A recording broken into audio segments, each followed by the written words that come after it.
My name is Sil Stewart. I'm the third son of Count Stewart, and I live in Eagle Castle in the northern province of Nulls, in the kingdom of Tinia. Truth is, I'm not really from this world. 17 years ago, I was a university student who died in a car accident and woke up here, on the continent of Eurasia, a place full of magic and knights. At first, I thought being born into a noble family meant an easy life. I was wrong. My family has one strict rule. Every child must awaken their battle energy and become a real knight before turning 18. If you fail, the family cuts you off. You become nobody. My two older brothers did it easily. Both became knights at 15 or 16. But me? I trained every single day, swinging my sword until my arms felt like stone, and nothing happened. My energy core stayed silent, like a locked door that refused to open. With only 1 week left before my 18th birthday, I was running out of time. That morning, I was training again in the courtyard, drenched in sweat, barely standing. My instructor, Uncle Raphael, told me to stop and rest. I refused. I couldn't give up. I didn't want to be ashamed to my family. Then, out of nowhere, a voice rang inside my head. A system had appeared. A daily intelligence system. It told me it would give me 10 pieces of information every day. Some useful, some random. At least one would help me directly. Most of the tips were small things. Extra honey on some pies, a happy horse in the stable. But two caught my eye. First, there was a special leaf hidden in an old book in our library, full of natural energy. Second, and most important, at midnight, under the silver moon, a dried-up magical spring called the Spring of Life would briefly awaken beneath an ancient oak tree behind the castle. This spring could cleanse the body and help awaken battle energy. I kept calm all day. At lunch, my father looked at me with hidden worry. My mother kept putting food on my plate. My brother Calvin handed me wine and patted my shoulder. Their kindness made me even more determined. I couldn't let them down. That afternoon, I went to the library and found the book, Illustrated Guide to Rare Northern Plants. Between pages 77 and 78, a thin silver leaf was pressed inside. When I touched it, cool energy flowed through me and calmed my nerves. I kept it close. When night came, I put on dark clothes, slipped past the guards, and made my way to the old oak tree on the hill behind the castle. I hid in the bushes and waited.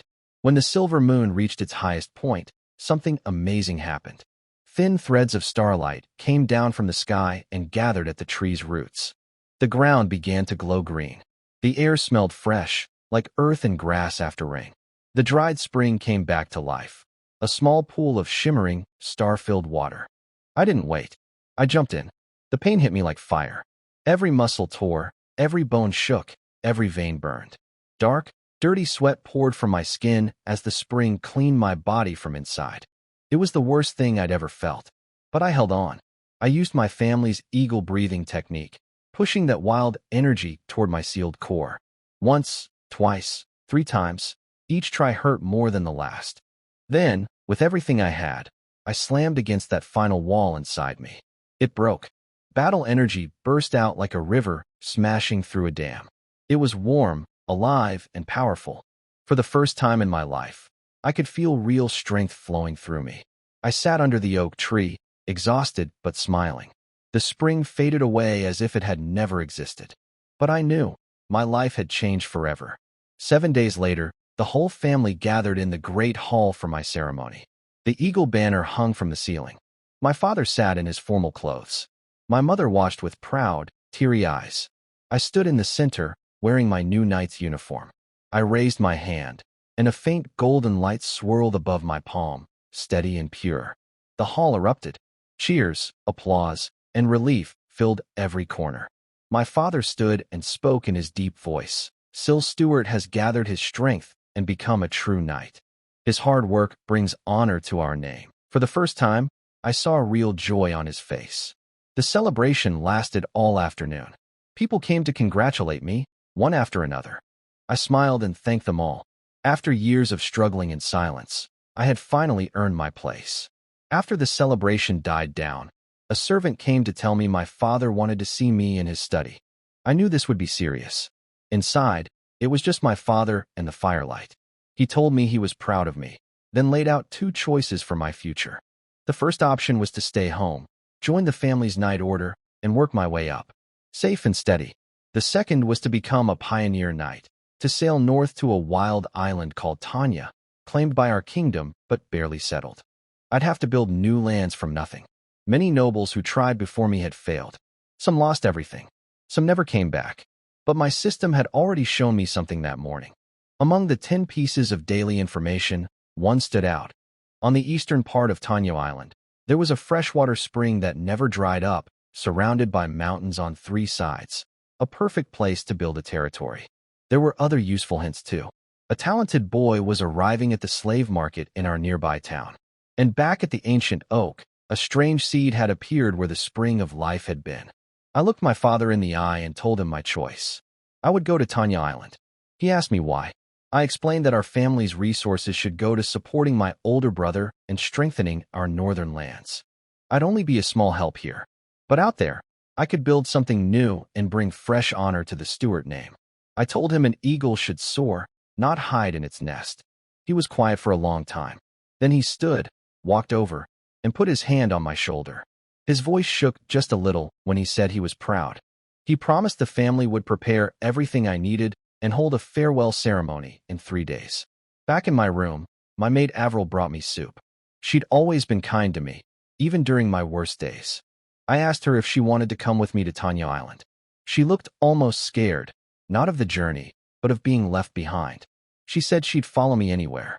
I told her to start packing. That night, I went back to the ancient oak. The spring had dried up again, but just as the system said, something was left behind. In the center of the damp earth, I found a tiny seed shaped like a teardrop, glowing faintly green. When I held it, I could feel an enormous, gentle life force inside it. A seed of the tree of life. If I could grow it, it might produce endless fresh water, maybe even life-giving spring water. It could become the foundation of everything I'd build. I hid it carefully. This would be my greatest secret. The next day, I rode to the port town of Rio. I told everyone I was shopping for supplies, but I had a real purpose. The system had told me about a boy in the slave market, a black-haired kid named Orlando, captured from the eastern hills, with the potential to become a top warrior someday. I found him in a shadowed corner of the market. He was thin, beaten up, and poorly dressed, but his eyes were different from the others. They burned with defiance. He looked like a trapped animal that refused to give in. The slave trader told me Orlando was trouble, had tried to escape multiple times, and hurt 2 guards. He wanted 2 gold coins for him. I paid without arguing and took the contract. When I told Orlando to come out of the cage, he just glared at me. I let out a small bit of my battle energy. He flinched but didn't break eye contact. I gave him 2 choices, stay here and suffer, or come with me, swear loyalty, and I'd give him a chance to grow strong and live free. He stared at me for a long time, searching my face. Then, slowly, he climbed out. After he was cleaned up and fed, I brought him to my room. Standing before me, he looked completely different, sharp features, a wild kind of strength about him even though he was still skinny. I told him straight. From today, he was no longer a slave. If he swore his loyalty and became my guardian knight, I would train him and make him powerful. One day he'd stand as a free man, maybe even a noble. He looked stunned. He asked why I'd bother with someone like him. I told him the truth, or at least part of it. In that slave market, surrounded by people who had given up, he was the only one who still had fire in his eyes. That spirit was worth more than anything. Then I asked him directly, was he willing to give me his complete loyalty, his life, his sword, his will, through glory and hardship, until his last breath? Orlando knelt on one knee. His voice shook at first, but it grew steady and strong. He swore his oath with everything he had, calling the sun and the earth as witnesses, vowing that his life belonged to me from that moment on. He said he'd be my shield and my sword, that his loyalty would go beyond life and death itself. I was moved. I could feel how real every word was. I drew my knight's sword and placed the flat of the blade on his left shoulder, then his right. From this moment on, you are my first guardian knight, I said. Your loyalty and honor will be with me, and your story will be written by my own hand. After Orlando swore his oath, I gave him our family's breathing technique, the eagle's breath.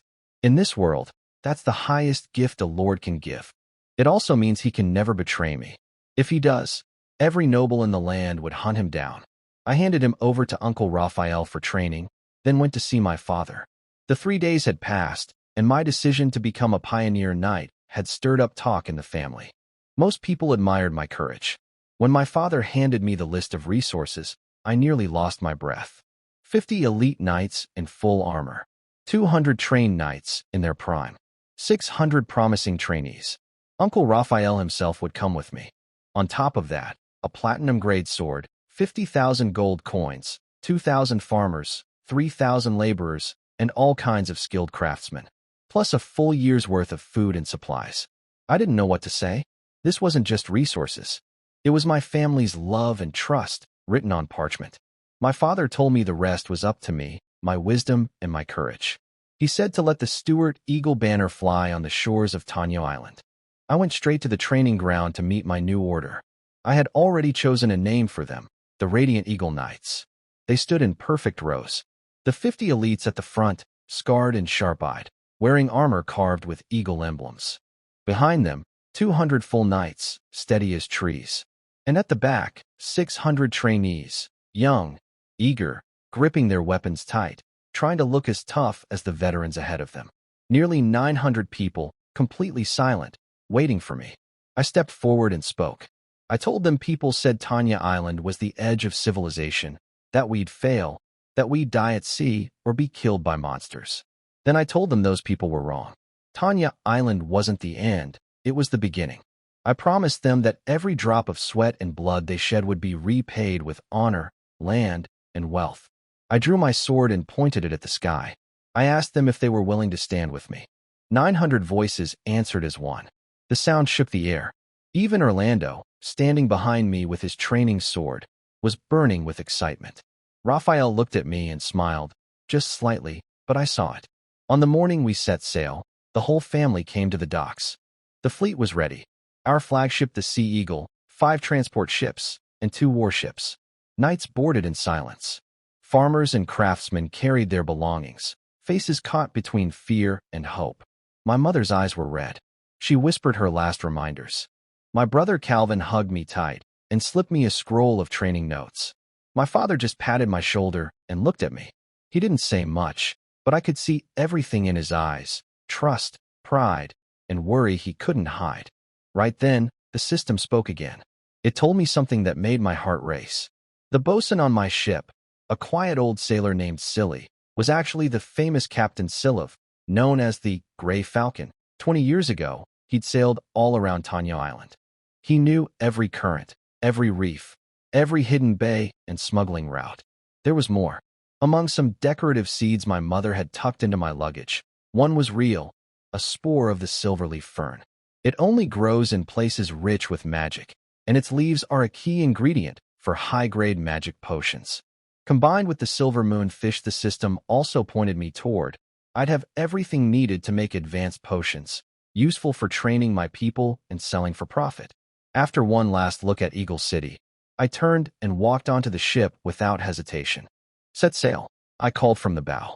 The sails caught the wind, and we left the harbor. In the captain's cabin, I summoned the bosun. He came in and knelt, calling himself Silly. I looked him over, bent and humble on the outside, but his eyes were deep and sharp. This was no ordinary sailor. I asked him straight, should I call him Silly or Captain Silov? He froze. I told him there was no point pretending. He finally admitted the truth. He told me his real story.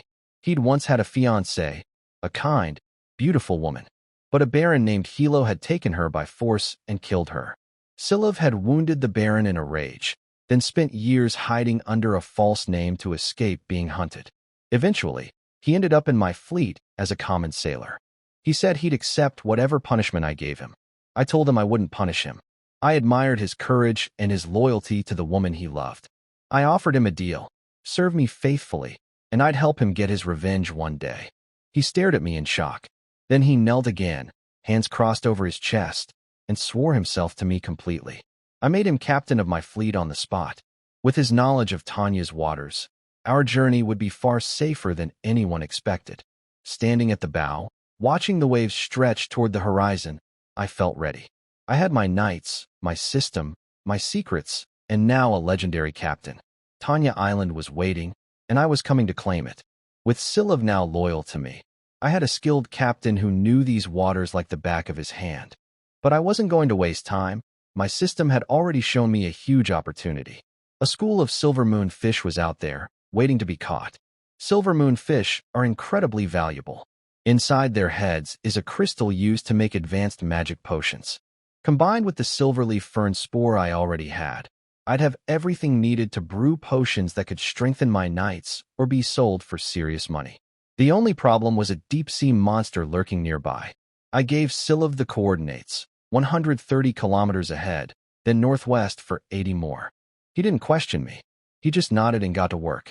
I called Uncle Raphael and laid out my plan. I told him a large school of silver moon fish would appear, but a beast was guarding them. I asked him to pick 30 of our best knights, ones who were good with crossbows and calm under pressure. Orlando would come with me too. I had Siliv plan a safe approach and prepare bright signal flares and bronze gongs, anything loud and blinding. Then I ordered the head blacksmith to check our 3 heavy crossbows, load them with armor-piercing bolts, and mount them on the Sea Eagle's sides. The fleet moved like a machine. Scout ships went ahead, transport ships stayed behind under guard, and we led the way, using the currents to stay quiet. By afternoon, the lookout spotted them. A massive school of fish gliding under the surface, their scales shining like liquid silver. The whole sea looked like a dream. I told everyone to slow down and keep their distance. I knew the hunter was down there, waiting. Minutes later, the fish started scattering in panic. Then I saw it. Huge purple-black tentacles, thicker than our ship's mast, exploded out of the water. A giant creature rose from below, shaped like an octopus but far worse, with a terrifying mouth and glowing organs on its head. Its arms smashed toward us like whips. Siliv grabbed the helm himself and swung us hard to port. We barely dodged a tentacle that crashed into the water right beside us, spraying everyone on deck. Raphael gave the order to fire. All 3 crossbows launched at once. The armor-piercing bolts slammed into the creature's head and tentacle bases. Dark green blood poured out instantly. The monster screamed, a horrible, sharp sound, and thrashed even harder, trying to wrap its arms around the ship. Our 30 knights held steady on the rocking deck and fired arrows at its eyes and the joints of its suckers. They couldn't kill it, but they slowed it down. Then Siliv shouted the signal. The sailors lit flares and threw them near the monster's head. Others smashed bronze gongs as loud as they could. The blinding light and piercing noise confused the creature. The glowing organs on its head flickered wildly. At that same moment, the terrified silver moon fish leaped out of the water all at once. Thousands of them, reflecting sunlight and flare light together. The whole sea turned into a wall of blinding silver. The monster couldn't take it. Its tentacles slowed and moved in random directions. I saw my chance. I shouted to the crossbow crews to aim for the glowing organ on its head and fire together. 3 shots rang out. 2 bolts hit the organ dead on. The third punched deep into its mouth. The creature screamed one last time, its whole body shaking. Its tentacles went limp. Green blood spread across the water as it slowly sank back into the deep. The deck went silent for a second. Then everyone erupted in cheers. I let out a long breath and smiled. We'd done it. I ordered small boats to go out and carefully collect the silver moon fish. It was a huge victory. We'd driven off a sea monster and gained a fortune in one battle. With our catch secured, the fleet turned toward Iron Bay port on Tanya Island. We were almost there. After a full day at sea, we finally reached Iron Bay port on Tanya Island. The island is massive, over 300,000 square kilometers. But this port was the kingdom's only real foothold here. It was built by workers from the capital and served as the main harbor city. Before I could claim any land, I had to register my pioneer decree at the governor's office. I didn't waste time sightseeing.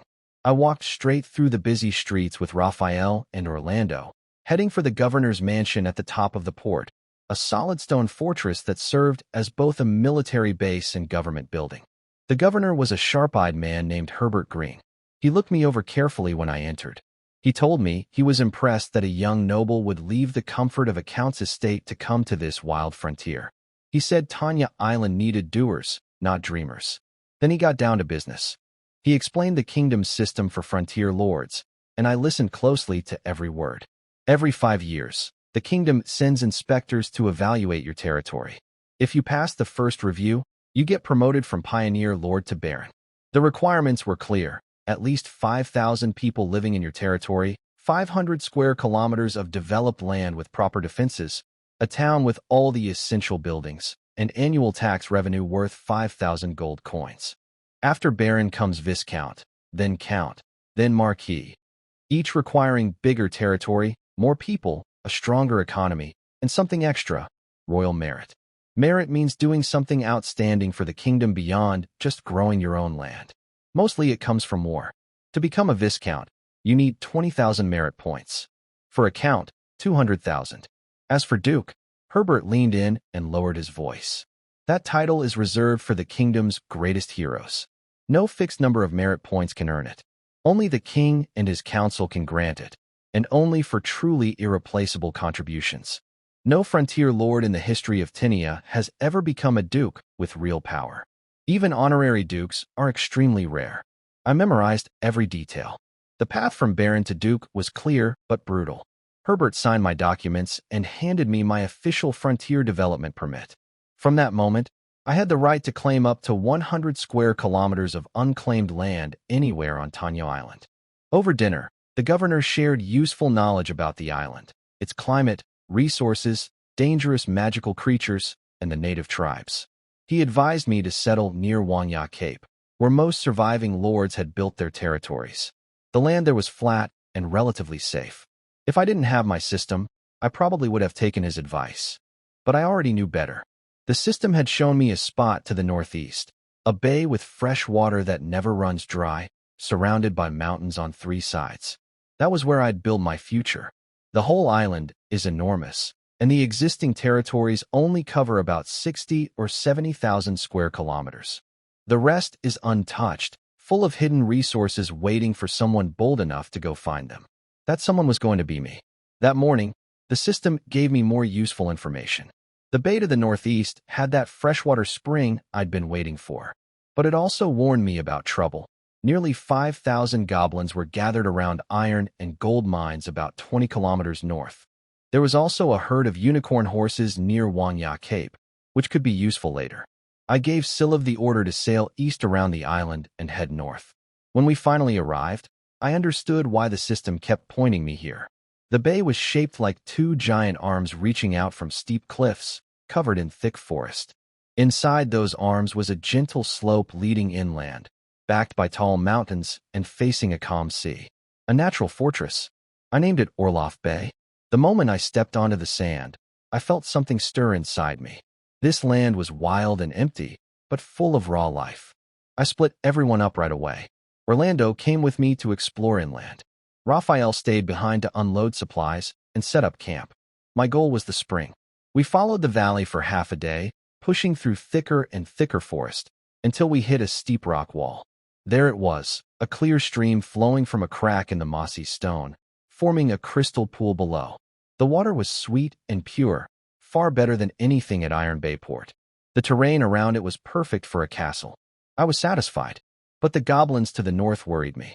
They were my only real threat for now. I'd deal with them later. First, I needed to build. I called for Elton, the administrator my father had sent with me. He was an experienced clerk from our second-largest city, and I needed his skills badly. I told him to survey the land and plan both a castle near the spring and a city stretching down toward the bay. Then I had an idea about my knights. Even the trainees were as strong as 10 regular workers, and full knights were even more powerful. I didn't want that strength sitting idle. So I created something new, a merit system. Every knight who helped with construction would earn points based on their contributions. Those points could be traded for magic potions, money, or higher-level breathing techniques. When I told Raphael that the top earner could win the silver-level wind eagle breathing technique, his jaw nearly dropped. Even elite knights who already had silver techniques got excited. Merit could also buy the gold-level blazing eagle technique and rare potions. I applied the same idea to everyone else. Slaves could earn their freedom through merit points.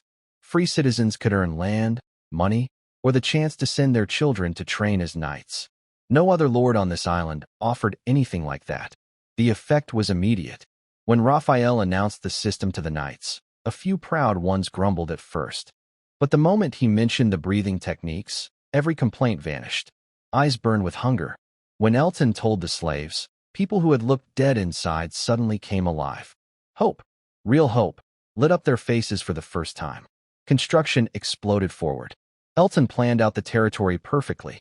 The castle would sit near the spring, high up on the slope, easy to defend, hard to attack. Below it would be the administrative center, night housing, and workshops. Farther down toward the bay, we'd build a commercial district, homes, and eventually a port. Farmland would spread along the riverbanks. Raphael split the nights into 3 shifts, 1 guarding, 2 building. The full nights became living cranes. They swung axes taller than a man, clearing trees faster than whole logging crews. They cracked boulders with energy-charged pickaxes, logs and stones that took a dozen slaves to move. A single knight carried on his shoulder. Even the trainees worked several times faster than ordinary people. And the slaves and citizens pushed themselves hard too, chasing those merit points. In 1 month, a stone wall 4 to 5 meters high surrounded the inner city. The castle foundation was dug and packed with the strongest blue stone from the mountain cliffs. I barely rested. During the day, I inspected the site and solved problems. At night, I studied goblin movements and resource maps on my system. I knew we had to build fast because threats were close. Elton proved his worth. He set up a transparent merit tracking system. Every person's daily work was recorded, converted to points, and posted publicly. Nobody could cheat, and everyone could see exactly where they stood. He also organized scouting teams from hunters and free citizens to watch for goblins and hunt wild game to stretch our food supply. 3 months in, the territory looked completely different. Sturdy wooden houses replaced every tent. The main castle tower rose nearly 30 meters high, overlooking the entire bay. Thick walls, small windows, built for strength. Inside, floors and stairs were taking shape. Along the river, cleared farmland stretched out in neat rows.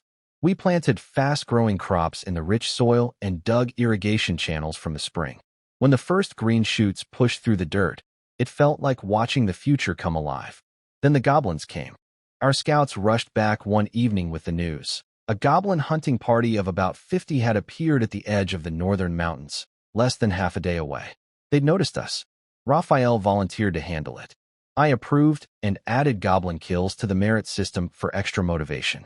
The next day, 30 knights rode out under Raphael's command and crushed the goblins without losing a single man. After the battle, I held our first merit exchange ceremony.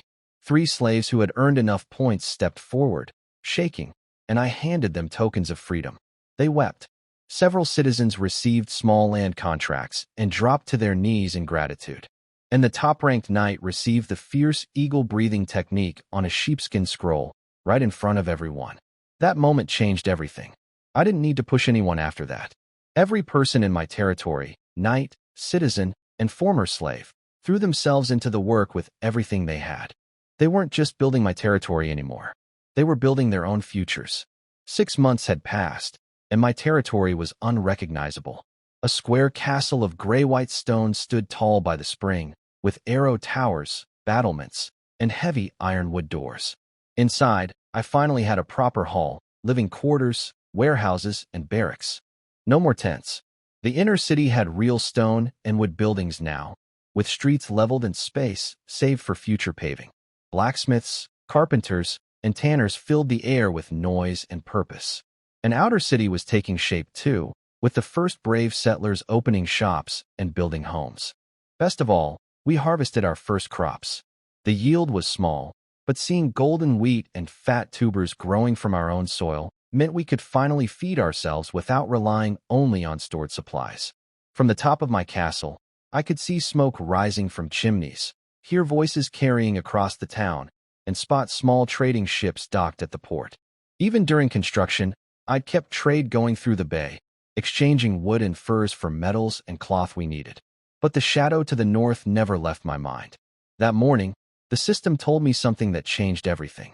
The goblins in the northern mines had captured several dwarves, including skilled smiths and a master-level craftsman. That was reason enough to attack. But there was more. Those iron and gold mines were exactly what my territory needed to grow. Sitting back and waiting wasn't an option anymore. I called Raphael and Elton to the council hall and laid out the map. Raphael gave me the numbers.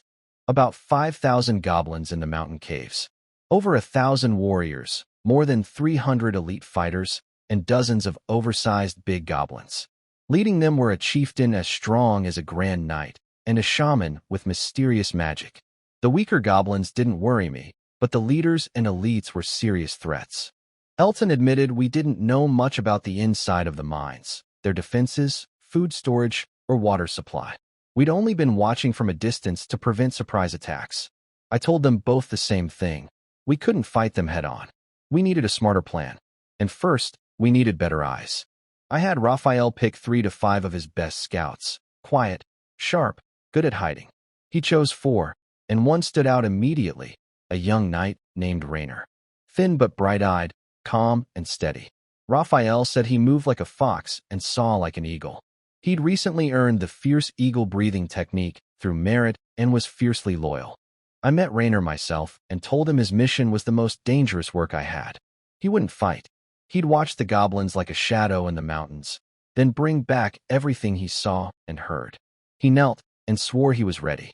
Meanwhile, I had Elton stockpile food, reinforce our walls, and push the workshops to make more arrows and repair armor. We needed to be ready for a long fight. Over the next 3 weeks, Rainer's team brought back gold. The goblins were alert during the day, but relaxed at night. They depended on a small pond on the east side of the valley for water, fed by underground rivers. Their food was stored in the mine, and their main entrance was just a rough wooden fence, poorly built. With all that information, Raphael and I worked day and night. A bold plan took shape. I called it Thunder and Fire. The idea was simple: surprise, divide, and strike their weak points.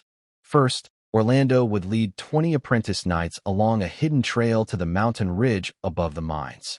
At midnight, they'd throw fire oil down into the goblin nests to start chaos. While the goblins panicked, I'd command the main force. Raphael would lead our knights and a temporary infantry of armed citizens straight through the front entrance. At the same time, Rainer's scouts with a small team of knights would circle around and destroy the goblins' water source, poisoning it and blocking it with stones. Finally, our archers would focus on killing the shaman first. Without his magic, Raphael could take down the chieftain and break the goblins completely. Everyone prepared. Then the night came. Orlando struck first. Flaming oil jars flew from the ridge like meteors, crashing into the goblin caves below. Fire erupted everywhere. Smoke billowed. Goblins screamed and stumbled out, burning and confused. Raphael drew his sword and charged. For our home. For our honor. The main force poured into the valley like a breaking dam. The goblins fought back hard. Once the shock wore off, they surged at us from every direction, a green tide of claws and crude weapons. But my knights held like a rock. The spear formation tore through their lines. Apprentice knights and foot soldiers locked shields on the flanks, stabbing anything that came close. I stayed on the front line. I didn't fight directly, but I stayed visible, shouting encouragement. My presence pushed the knights to fight harder. Rainer's team hit the water source perfectly. They crushed the few guards, blocked the spring with rocks and dirt, and poisoned what was left. When word spread among the goblins, their panic doubled. Then the chieftain appeared. A roar shook the valley. He was enormous, like a small mountain, swinging a massive wooden club studded with sharp stones. His red eyes locked onto me instantly. He knew I was the leader. "Protect the Lord," Raphael shouted, cutting through goblins to reach me. But I yelled back, "Raphael, the shaman first," he understood. The old goblin shaman stood at the cave entrance, chanting spells, wrapping his big goblin guards in dark green energy that made them faster and stronger. If we didn't kill him, this battle could turn against us. Raphael redirected his charge. Silver energy swirled around him as he carved through the enhanced goblins with deadly precision, heading for the shaman. Archers sent volleys of arrows at the same target. Meanwhile, the chieftain reached me. His club came down with enough force to crush a knight and his horse together. I couldn't block that. At the last second, I pushed off the ground and threw myself sideways, holding my sword at an angle. The club smashed into the earth right where I'd been standing, throwing rocks everywhere and leaving a deep crater. The impact numbed my arms and made my blood surge, but I was alive. He swung again, a wide sweep this time. I scrambled back, dodging by inches. He was incredibly strong, but slow to turn. His attacks were powerful, but simple. Every swing followed the same pattern. That gave me an idea. A dangerous one. The battle had hit a standoff. The chieftain chased me, but was tangled up by several elite knights. Raphael was locked in combat near the shaman. The leaderless goblin masses charged wildly, but without coordination. I knew I had to break this deadlock. And watching the chieftain lumber after me, huge and furious, but clumsy, a bold plan formed in my mind. When the chieftain's club missed again and stuck in the ground, I didn't back away this time. I lunged forward instead. I slipped past the club like a cat and closed the distance before the chieftain could react. His eyes went wide. He didn't expect a human to charge at him. That was his mistake. I poured everything into one strike.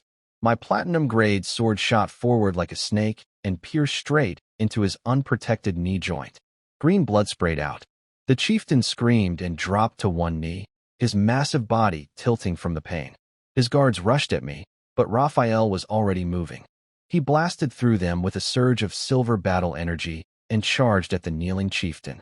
He knew this was our only chance. The shaman saw it too. He gathered a ball of dark green energy on his bone staff, aiming it at Raphael's back. One hit, and it could have been over. But Raynor saved us. From a rock on the side of the battlefield, he fired a single perfect arrow, not at the shaman, but at the skull on top of the bone staff. The skull shattered. The half-formed spell went wild and backfired onto the shaman himself. Black smoke rose from his body as he screamed in pain. Raphael didn't even look back. He merged with his sword, silver light condensing into one blinding beam. Wind eagle strike. The chieftain barely managed half a scream before Raphael's blade cut clean through his thick neck. The head flew into the air. The entire battlefield froze. Every goblin saw their invincible leader fall. Fear spread through them like a disease. They dropped their weapons, screamed, and scattered in every direction, trampling each other in panic. The shaman tried to run back into the mine. Raphael caught him in seconds.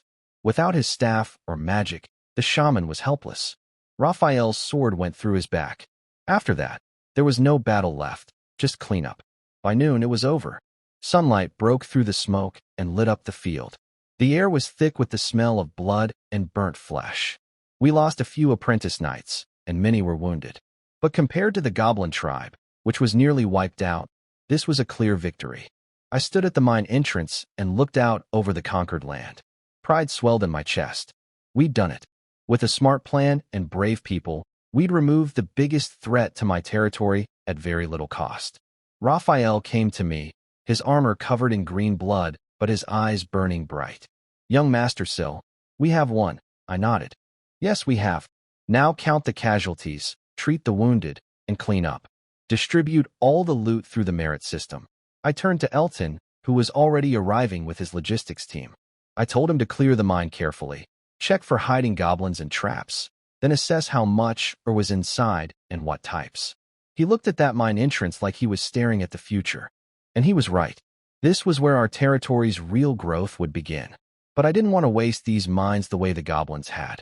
They were simple creatures who could only make crude weapons from good iron. We'd do it properly. I gathered Raphael and Elton again and laid out my plan. First, build strong watchtowers and fortifications around the mine entrance and key points. I wouldn't let anyone sneak through mountain passes or cut off our water like we did to the goblins. I told Elton to organize construction right away. Next, I assigned a permanent garrison to guard the mine. 10 elite knights, 50 regular knights, and 100 apprentice knights. I told Raphael to choose them carefully. Then I ordered Elton to put together mining teams, using the same merit system that had driven everyone so far. I told him to set up proper shifts so nobody was overworked. Finally, I wanted a solid road built between the mine and the town, and a smelting area near the town and water source. Raw or would be refined into proper iron before reaching the workshops. Elton nodded eagerly at every word. I could see it in his eyes. He understood exactly what these mines meant for us. I returned to the castle and waited for the detailed reports. It didn't take long before the numbers were on my desk. I looked over the battle report carefully. We lost 13 apprentice knights, 52 more apprentices were seriously hurt, 35 regular knights had bad wounds, and 3 elite knights were injured. Everyone else had minor cuts and bruises. It was a real cost, but far less than I'd feared. The rewards were worth it. Inside the mine, we found over 30 tons of refined iron, more than 100 tons of raw ore, and over 120 magic crystals. But the biggest surprise wasn't the metal or the crystals. It was the dwarves. More than 30 of them had been locked up in those caves, captured by the goblins and forced to mine and smelt ore. When my knights brought them to the castle training ground, they stood there trembling, small, scared, and confused. I spoke gently. I asked how they'd ended up there. A sturdy, middle-aged dwarf with a thick red beard stepped forward. His name was Silif, the leader of their tribe. He told me they were wanderers who'd been caught by the goblins and put to work. Then I asked about his forging skills, and what he told me nearly knocked me off my feet. Silif was a grandmaster blacksmith, capable of crafting platinum-level equipment. His tribe included 10 senior blacksmiths and 22 craftsmen. That was an incredible amount of talent for such a small group. My entire territory only had 10 apprentice smiths and 3 masters. The dwarves would change everything. No wonder the goblins hadn't eaten them. Even those brutes knew the dwarves' skills were too valuable to waste. I offered them a home. I told Silif that if they joined my territory as subjects, I'd give them good food, comfortable houses, and protection from monsters. No more goblin cruelty. In return, I needed their loyalty and their hammers. I put Silif in charge of all forging work in the territory. The dwarves lit up. They'd been wandering and suffering for too long. A safe home with a fair lord was more than they'd dared to hope for. Silif knelt and swore his tribe would be loyal forever. I arranged for them to rest first, then report to the forging yard. I meant what I said about treating them well, but I also made it clear, everyone in my territory earns their place. Kindness and discipline go hand in hand. After the dwarves left, I sat alone by the fireplace in my study. The goblins were gone. For the first time in months, there was no immediate threat. But that peace made me see the cracks inside my own territory more clearly. The management system I'd thrown together during the rush of building and fighting was rough and messy. It worked for survival, but it wouldn't hold up long-term. Without outside pressure pushing everyone forward, the excitement from our victory would eventually fade. Disorganization and inefficiency would creep in. I spread out a fresh piece of parchment and picked up my pen. First, the government. Elton would officially become my chief administrator, handling daily affairs and carrying out my orders. For finance minister, civil affairs minister, and other positions, I'd start by requesting appointments from my father. If any of them couldn't handle the job, I'd replace them later. Then my knights. The Radiant Eagle Knights were everything to me, my only real military force. After the battle and recovery, I still had 1 Grand Knight, 50 elite knights, 170 regular knights, and 550 trainees. That was a strong force, but the way it was organized needed to change. The old structure had worked well enough for one big fight, but if I wanted to grow, to hold mines, patrol borders, guard the town, and still have a strike force ready, I needed something better. I stared at the parchment and started planning the reform. I spent a long time by the fireplace working out the details, and by the next morning, I had my plan ready. The Radiant Eagle Knights needed to be split into 3 groups to cover everything properly. The main force would stay as the Bright Eagle Knights under Raphael. 20 elite knights, 100 regular knights, and 300 trainees would protect the town, since that's where the castle and all the administrative buildings were. Raphael would also serve as my overall knight commander, overseeing all 3 groups. The second group I named the Iron Eagle Knights, led by Raynor. 20 elite knights, 50 regulars, and 150 trainees would guard the mines. Raynor had proven himself beyond any doubt. From scout to commander felt like a natural step. The third group would be my personal guard, the Holy Feather Knights, led by Orlando. 10 elite knights, 20 regulars, and 50 trainees. Orlando had only become a full knight less than a year ago, but his growth was incredible, and he'd fought bravely in the goblin battle. He'd earned this. For the government, I made it official. Elton became the chief administrator of the whole territory. Silif, my new dwarf grandmaster blacksmith, became minister of construction, in charge of all building and forging projects. Finance, civil affairs, and other positions would be filled by officials my father would send. I also set the tax policy. The territory was brand new. People needed time to grow. No taxes for the first 5 years. After that, a 15% agricultural tax. I called everyone to a council meeting in the castle hall the next day. When they gathered around the long table, Elton in his formal clothes, Raphael, Orlando, and Rainer in polished armor, I stood at the head and gave my territory its official name, Orlof Territory. I announced every appointment, every restructuring, every policy. Then I laid out my core plan for the next 3 years, agriculture and fishing above everything else. All farmland would be remeasured.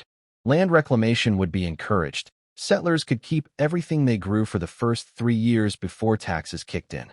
Fishing teams would be organized. Silif's department would build boats and nets. Some of the catch would be bought at market price and dried into reserves. Raphael's knights would help clear dangerous beasts along the coast that could threaten farmers and fishermen. Then came the announcement that shook the room. I told everyone that the Holy Feather Knights, all of them, every elite, regular, and trainee, would receive the gold-level Fierce Eagle breathing technique. The hall went silent. Then gasps. Even Raphael and Rainer looked stunned. Gold-level techniques were something most knights could only dream about. Orlando knelt first, his hand over his chest, voice shaking with emotion. He swore his life and swore to me all over again. Then every Holy Feather Knight dropped to one knee. The loyalty in that room was so thick I could feel it on my skin. These people would die for me without hesitation. But the decision I was proudest of came last. I announced I was building 2 academies. The first was a culture academy, teaching administration, economics, law, math, history, and writing. My future officials, tax collectors, and judges would come from its best students.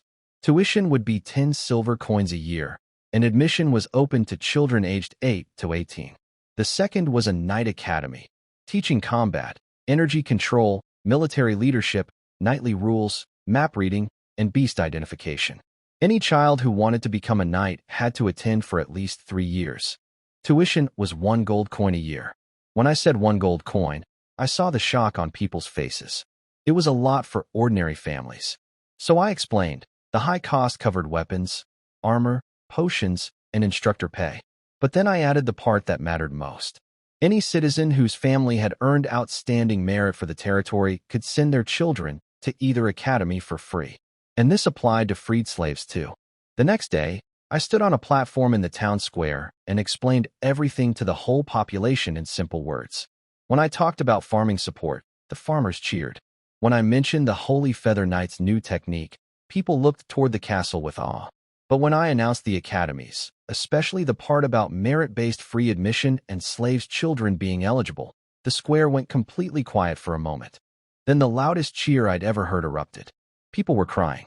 Slaves who'd spent their whole lives as property suddenly saw a future for their children. After that, everything moved fast. Land was remeasured and marked. Silif's dwarf workshops ran day and night producing better tools for farmers. A small fishing port went up along the coast, along with a smoking house for preserving fish. The Holy Feather Knights transformed after learning the Fierce Eagle technique. They trained harder, guarded tighter, and Orlando managed them brilliantly, setting up a defense network inside and outside the castle that impressed even Raphael. Construction on both academies began immediately. Silif put most of the workforce on it. The Culture Academy's foundation was laid in the eastern part of town. The Knight Academy grew out of the castle's training ground, with new dormitories, classrooms, and expanded training areas going up fast. Elton became dean of the Culture Academy. Raphael took charge of the Knight Academy. Late one night, the 3 of us sat in my study and planned the details. For the Culture Academy, I designed 2 stages. First, every student learns reading, writing, basic math, local laws, and Stuart family history. In the second stage, they choose a track, administration, economics, or literature. Teachers were scarce, so I told Elton to recruit from current officials for part-time work and to offer good pay to attract scholars and educated refugees from outside the island. For the Knight Academy, basic combat and energy training would be led by Raphael and experienced knights. But I wanted more than just fighters. I added courses in discipline, honor, teamwork, outdoor survival, basic tactics, and magical beast identification. I told Raphael to personally teach a class on loyalty and duty. For teaching materials, I'd write some basics on energy control and tactics myself.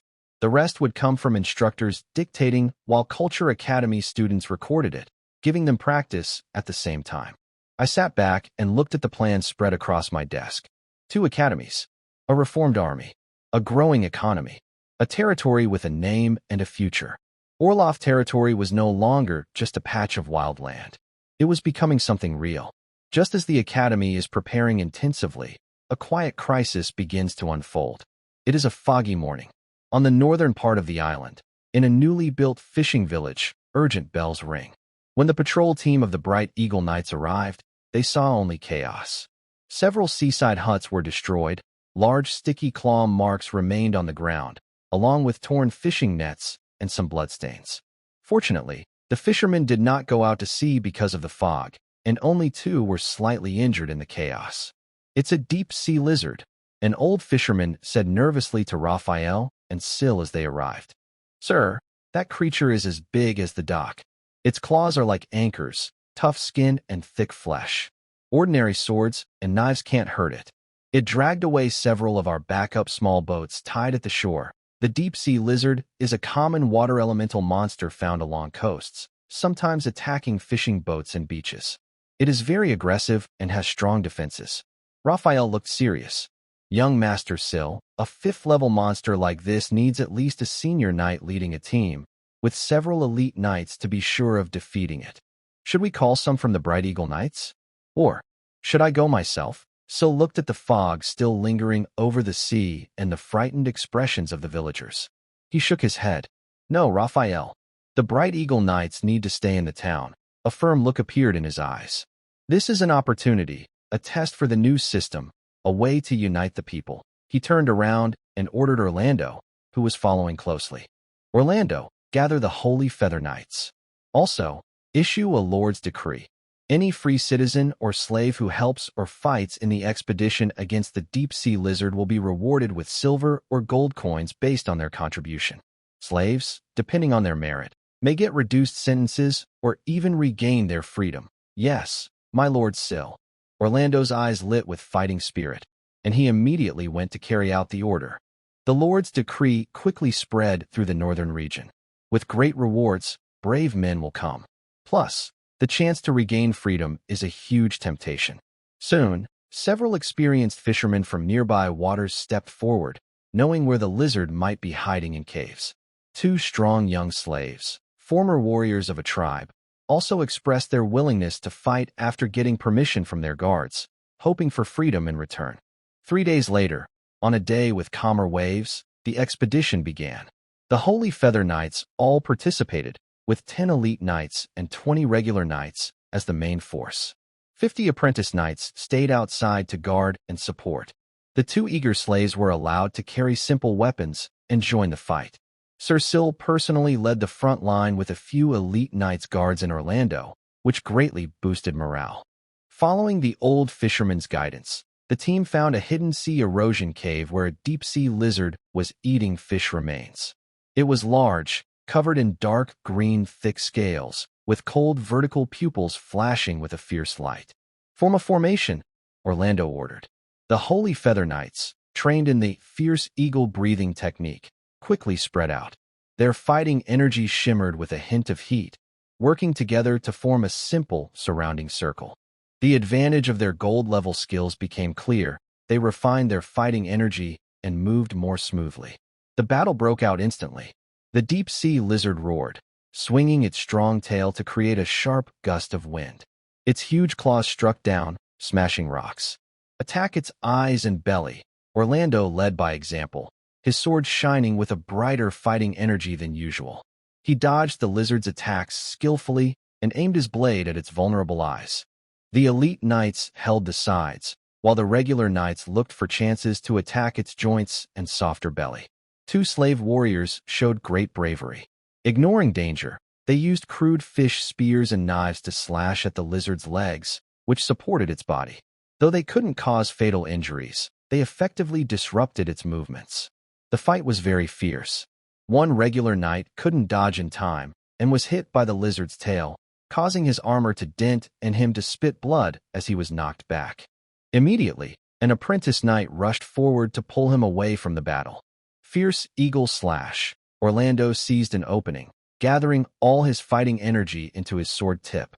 A blazing golden sword light shot out, accurately hitting the deep-sea lizard's wide-open mouth, which was spewing cold ice breath. Poof! The sword light pierced inside, causing massive internal damage. The lizard let out a painful cry and froze for a moment. Now, attack with all your might, Orlando shouted loudly. All the knights cheered up, their fighting energy shining brightly. Their weapons rained down on the lizard's head and neck. Finally, this fierce fifth-level beast was brought down by the Holy Feather Knight's attack, crashing to the ground and splashing water everywhere. We won! Cheers echoed along the beach. Though tired and injured, the knights' faces were filled with joy and pride. This was the first battle after the founding of the Holy Feather Knights. They proved their worth through real combat and confirmed the power of the golden level technique.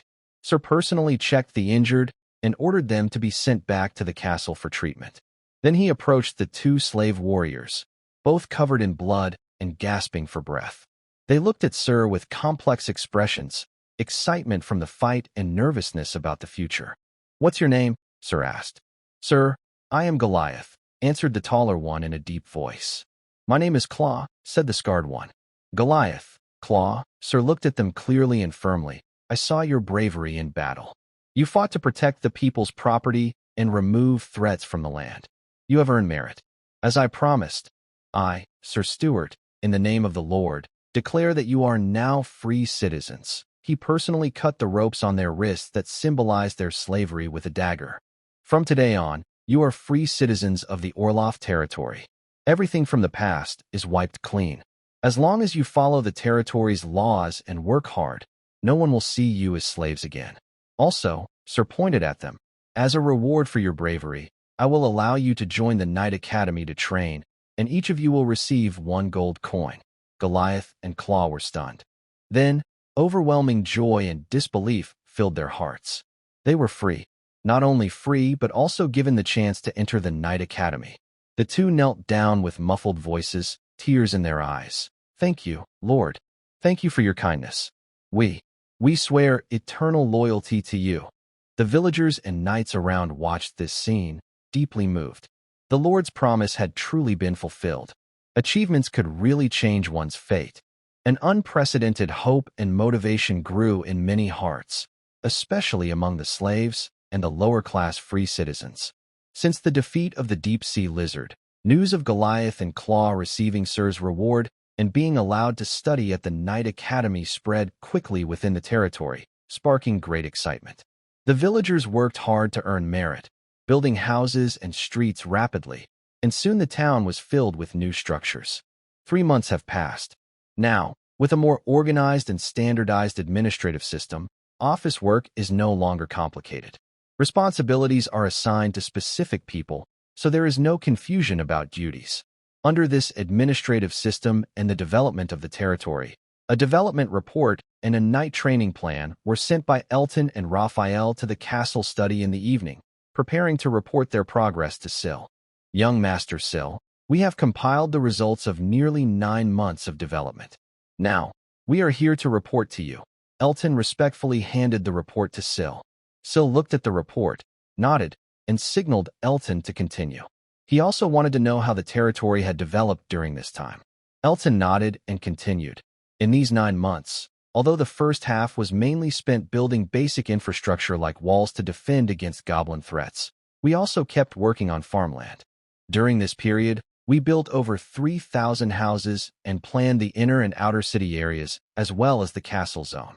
The castle area includes the castle itself, the nearby pond area, and surrounding land, covering about 100 hectares. The main castle has been completed, along with the stables for travel, a training ground, and a garden." Syl looked out the window. Instead of seeing a cold military fortress, he saw a symphony of buildings made of white stone and glass. The main towers rose like mushrooms after rain, with the tallest, the Skyview Tower, reaching the sky. Its top was covered in real gold leaf, shining brightly in the afternoon sun, like a giant candle lit for a deity. The shorter towers had steep, lead-gray spires, like humble guards. The sunlight outlined each tower with a bright gold edge, creating a beautiful contrast with the deep shadows. The castle walls were not dull gray, but made of a special white marble from Tanya Island, weathered but still smooth and warm. Many finely carved arched windows, flying buttresses, and gargoyle decorations adorned the buildings. These gargoyles were not frightening monsters, but depicted elves and griffins from family legends. They sat silently on the eaves, watching the distance. My gaze moved past the ornate bronze window frames to look down. The inner garden looks like a spilled paint palette, with carefully trimmed hydrangea bushes clustered in shades of blue and purple. The rose maze blooms with rich reds and pinks. In the center, a marble fountain stands tall, with water rushing out and reflecting rainbow colors in the sunlight. The gentle sound of flowing water can be heard faintly. Further away, a tall and strong city wall runs along the mountain ridge. The battlements resemble the teeth of a giant dragon, with watchtowers decorated with banners spaced evenly along the wall.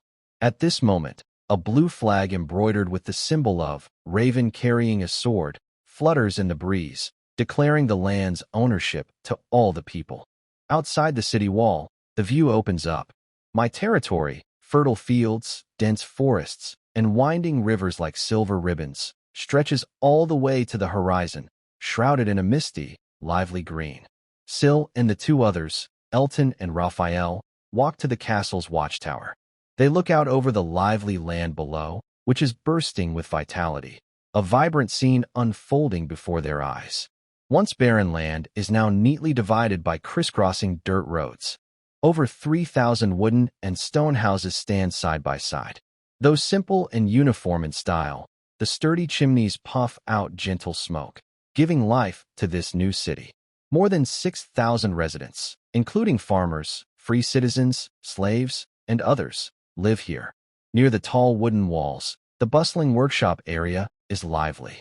Blacksmiths are quenching tools, and outside the carpentry shops, fresh wood shavings pile up. The air smells of new wood and baked bread. On both sides of the main road, a small but growing market has formed. Farmers carry baskets of eggs and vegetables, exchanging goods. Occasionally, merchants with pack animals pass by, drawing curious looks from children. Beyond the outer city, large fields have been cleared for farming. A newly dug canal brings river water into the land, like a silver vein nourishing the soil. Green wheat sways like waves in the wind, and crops like potatoes and pumpkins are thriving. This is the future of the territory, the foundation to escape hunger. Many residents, after training or working in the workshops, often come here to their small plots of land, eyes full of hope for a good harvest. A shorter, stronger stone wall separates the inner city from the outer city. This area is the center of administration, storage, and the headquarters of the Bright Eagle Knights. You can see the newly built warehouse area, which stores grain, wood, and stone. A large building, much bigger than a normal house, has been completed. This will be the future government office. Right now, people are coming and going there. It is clearly the center of the territory's operation. Elton's voice sounded nearby, with a hint of quiet pride. As you can see, young Master Syl, we spent half a year, not only surviving, but also establishing ourselves firmly. We not only planned and built the town, but also prioritized clearing land near water sources and fertile areas, about 4,500 acres in total. Most of it is planted with potatoes to quickly ease current food shortages. Once more farmland is developed, we will plant other crops. The biggest challenge is the first harvest in the next month and a half. We must be very careful with our resources. We organized special hunting teams and fishermen. They provide about 200 to 300 pounds of meat and fish daily, which helps reduce the consumption of staple food. Over 6,000 people have homes, jobs, land to farm, and training for soldiers. The goblin threat has become a distant memory beyond the walls. Now, what we lack is not courage to survive, but time, more advanced skills, and a thriving business. Young Master Syl looked at his territory. Under the sunlight, his eyes reflected not just houses and farms, but a future full of growth and endless possibilities. He spoke softly, with a firm voice. You've done well during this time, Elton. The success of the territory's development is thanks to you. Moving forward, we should continue building our agricultural base. Also, it's time to develop our business seriously. After all, my territory can't stay isolated forever. Uncle Raphael, after the battle, how is my Knight Order's training going? Syl turned to Raphael, asking with a tone full of expectation. The Knight Order is the foundation of Syl's strength, so he cares deeply about its progress. Raphael stood straight, placing his right hand over his chest, performing a proper knight salute. Young Master Syl, this is a summary of the training, defenses, and personnel changes in the 3 main Knight Orders over the past month. Please review it. Syl took the document and nodded, signaling him to explain in detail. First, your personal guard, the Holy Feather Knights. Raphael's tone carried clear praise. Everyone practicing the fierce eagle breathing technique has achieved better results than expected. The gold-level breathing method is much more effective at building energy and strengthening the body than the old bronze or silver levels. Orlando, with your exclusive gift of the platinum-level majestic eagle breathing technique, has made rapid progress. His energy has become a solid light gold color, and both its quality and amount far surpass others at the same level. According to him, he has reached the threshold of an elite knight, and a breakthrough could happen soon. With the rank of a formal knight and high-quality energy, he can now compete with my experienced elite knights without falling behind. The 10 elite knights in the Holy Feather Knights are now practicing the fierce eagle breathing technique. Their previously stagnant cultivation has started to improve, with 2 of them increasing their energy strength by nearly 30%. 20 more knights have benefited greatly. 5 of them have successfully become elite knights thanks to the breathing technique.